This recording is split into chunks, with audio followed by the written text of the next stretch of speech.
54 years ago today, on July 21st, 1969, the crew of Apollo 11 became the first humans to set foot on the surface of the moon. And as we all know, on their wrist was the OMEGA Speedmaster, aka the Moonwatch.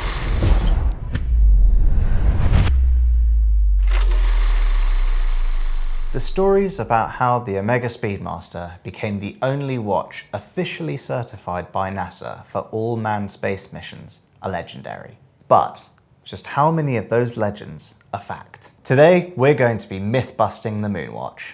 Myth number 1. The OMEGA Speedmaster was designed by Omega for NASA. This is false. I know, it's an obvious one. But for the uninitiated who only know the Speedmaster as the Moonwatch, it's actually a forgivable mistake. All of the modern Speedmasters are called the Moonwatch, but the Speedmaster was around quite a long time before that, 1957 in fact. Designed as a tool watch for professionals who needed to record elapsed time, the marketing was aimed squarely at the profession with the most sex appeal of the age, the race car driver.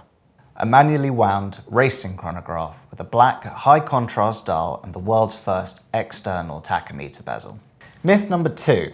NASA sent an undercover employee to a jeweler in Houston to buy the watch secretly without the knowledge of the watch company. This is false. This was a very popular story, and it was prevalent when I was first learning about Speedmasters. It was also believed that Omega only discovered the Speedmaster was used by NASA when Ed White was photographed wearing it in space.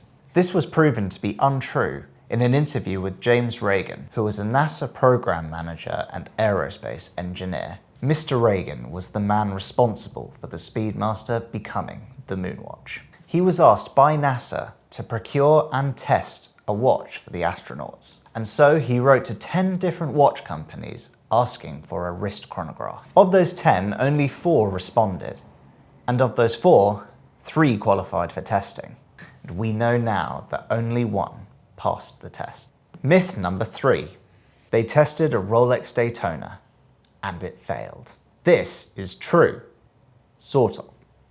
Rolex and Longines Wittnauer were the 2 other companies who submitted watches that were tested by James Reagan. When Rolex responded to NASA's request, they sent a reference 6238, now known as a pre-Daytona, rather than the recently released Rolex Daytona.